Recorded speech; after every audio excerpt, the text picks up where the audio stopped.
Good morning, good afternoon, good evening, Santa Clarita. Today's April 9th, 2024.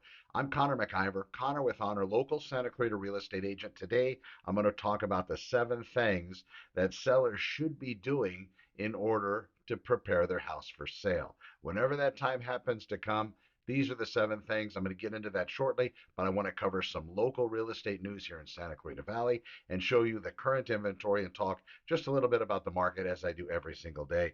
This is the snapshot from the past 7 days. Currently, as of today on Tuesday, 13 properties have hit the market or about to hit the market in the past 7 days. These are coming soon listings. So these listings, excuse me for stumbling, these listings have to do with those properties that are currently staged to be released onto the market but are coming soon. So they should be released within a 21-day period, sometimes faster, but never longer. That's the limit imposed by the multiple listing service at the Board of Realtors. So agents that have listings coming in sometimes will use this strategy in order to build interest lists and also to make the sellers really see how the advertising and marketing aspect of that agent's particular business really does perform. And that is because coming soon listings aren't really able to be seen for public preview. They are coming through agents to their clients directly, and in most syndication sites, you're not seeing them at all. So the coming soon listing really is the time for that agent to shine and really show what they're made of as far as the advertising and marketing campaigns like we do for our clients, which are all AI enhanced, and they work towards moving that property in front of more eyeballs than any other system that's out there. It's fantastic. But anyway, back to the show. So 71 homes were listed in the past 7 days. So these are new listings that have come onto the market. 45 listings have had their prices changed in the past 7 days.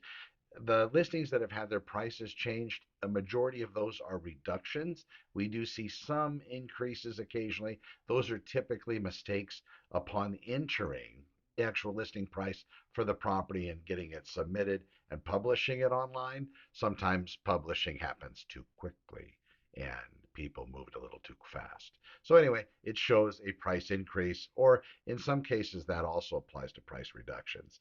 Back on market properties, we have 28 properties that have actually fallen out of escrow. People ask what that's about. A lot of times that has nothing to do with the property that's being purchased.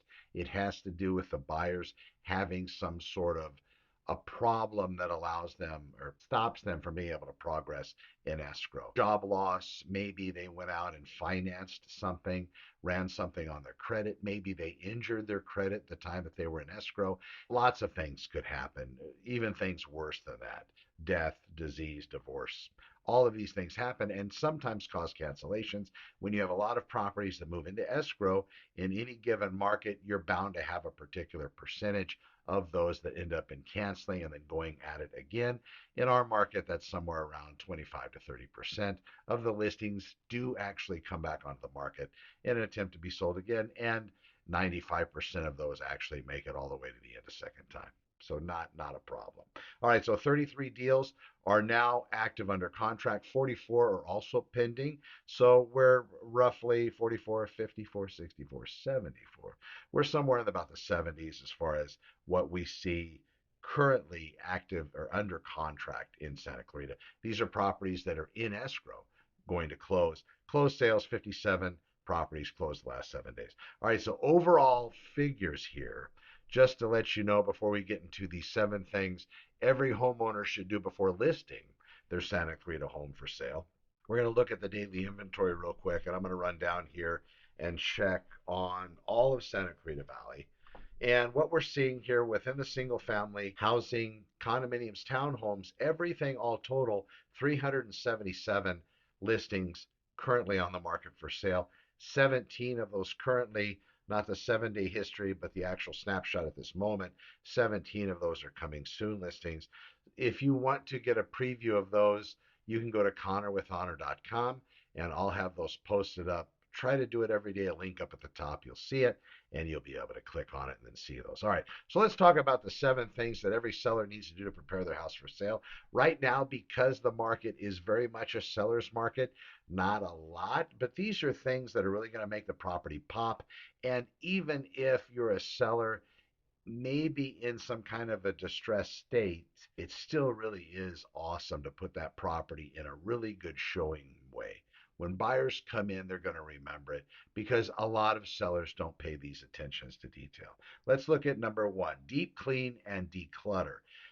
They want to see counter space. They want to see all of the rooms put back to their original intention, their original intended purpose. You got a bedroom that you made an office years ago, put it back, make it back a bedroom again. Believe it or not, it's a big deal. So, a deep clean and declutter. I'm talking Q-tip clean. I'm talking maybe hiring a service, having people come out there and clean the tracks around the windows, all the screens, all the frames, everything in the house, cleaning it precisely. Number two, this is something that other people in the industry don't like a lot, and I don't know why, but it's basically a seller's home inspection. The buyer's going to come to your property and they're going to bring a home inspector at some point during the inspection process. I tell my sellers it's not bad already kind of having full answers to what that inspector is going to find anyway. So you hire this seller home inspector, he prepares a report.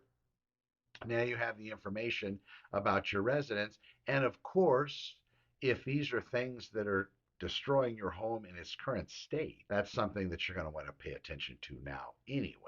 So, for example, if he finds a leak in a wall, you're not going to just want to leave that for the buyer. You're going to want to take care of it because what if your house doesn't sell? And I know in this market, I'm sure it will. But that's always a consideration to have before you start making decisions, at least kind of think more globally about the situation. Now, as far as what's happening currently with regard to the sellers, we see that most of the sellers out there are not super negotiable because it is completely their market. But that's as far as cleaning, decluttering. You really want to make it look good. That home inspection, really smart. You might have the other home inspector come out and say something else is different besides the one you hired, but it's going to be very close.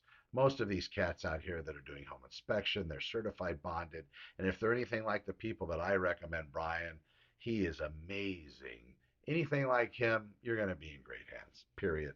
End of story. Make the curb appeal better. When people are driving up to a house that is for sale, they do like to see it pop. And when you come up to a house that's got some nice little perennials there, the gardening, you got some red bark, you got things that have been done to the front, the yard is trimmed, you have everything clean. Maybe the driveway has been power washed and sprayed, the sidewalks.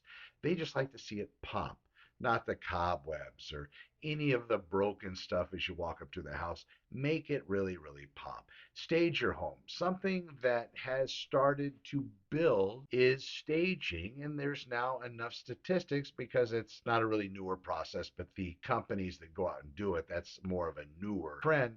There's now statistics that staging homes actually equates to more money made by the seller, plenty to offset even the cost of staging, plus put more in their pocket. I've seen those studies. Again, depending on your market, it's going to depend on probably whether or not you're going to stage it, but that's something also recommended. Professional photography is a must whenever you get ready to list it, but before you want it all set up and beautiful, get it all ready for to have those professional photography pictures taken. Important. No personal pictures. If you have an I love me room, maybe you were law enforcement back in the day like I was, or firemen or military. You folks, us folks, we love to have all of our crap, all the stuff that shows what we did and where we came from and what we went through, and we put it up on the walls. People that come and look at your house, sometimes they get hung up on stuff. Try to keep your house as vanilla as possible. I mean, if you have an entire wall painted with the eagle globe and anchor from the Marine Corps and it's gorgeous and beautiful, well, I'm not asking you to primer it and cover it up. But if you got a few pictures that are hanging around with you and your buddies or back in the day or even personal family pictures, maybe you're those folks that really have a lot of internal pictures, love pictures on the walls. The more they have, the better. Because there's those folks out there too, and that's great. Just not a fit for everyone, but that would be a big case for depersonalization of that residence because when people come in, they're going to take away from what they need to be seeing, and that's the house that they want to buy, the house that you want to sell.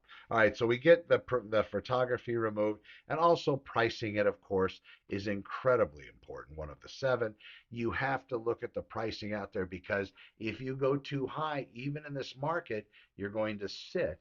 And then people start to have questions when a normal house in Santa Clarita currently is selling within 7 to 10 days, typically. That's the time it goes on the market to the time it goes into escrow. That's very short.